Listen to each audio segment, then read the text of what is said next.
Ini kalau kayak gini, siapa yang salah? Pak Lurah lah. Kalau Pak Lurah yang salah. Enggak, kenapa nggak kasih didikan sama warga? Siapa yang beli ya? Nggak ada uang aku Pak Lurah. Kalau nggak ada uang, kenapa beli? Lagi corona nggak bisa kerja Pak Lurah. Jangan bilang kalau nggak ada kerja lain. Nggak ada, nggak dikasih keluar Pak Lurah. Malas kerja kamu ya? Nggak dikasih keluar Pak Lurah. Siapa yang beli keluar? Pemerintah.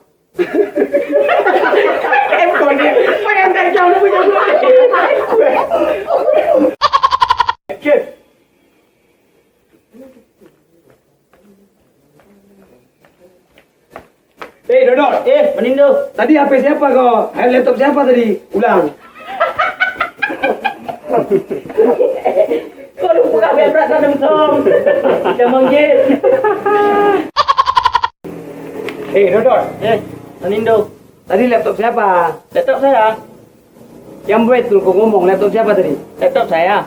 Laptop saya. Iya. Yang ngomong itu. Betul. Laptop saya. Dari mana kau? Punya sendiri beli berapa? 2 juta. Kau cengir kok. Yang betul laptop siapa tadi? Laptop saya. Yang betul nih.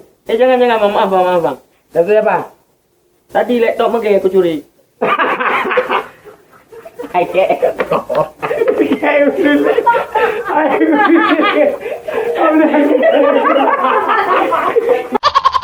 Lalu, Yap.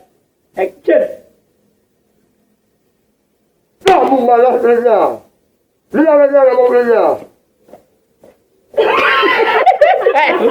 Awak kamera lagi oke. Kita oke. Kenapa nggak ada uang? Nggak kerja kau? Nggak ada kerja bang, lagi corona. Nah, kita itu boleh mencuri, tapi mencurilah. Nah, kita boleh mencuri. Tadi bukan mencuri itu udah haram. Baik lanjut, corona action. Kita boleh mencuri. Lekas lagi itu ya. Ya Pak Lurah. Malu sekalian sama orang lain. Ya Pak Lurah. Ya betul tuh Pak Lurah itu bilang. Ya Pak Lurah ya. Mana kalau buka Lurah hari ini? Hah? Ini mengakhiri mobil. Minta maaf sekali lagi bang. Berapa kali kau minta maaf? 2 kali. Nah, aku pengen mau pula kau. Udah 3 kali kau minta maaf. Kapan itu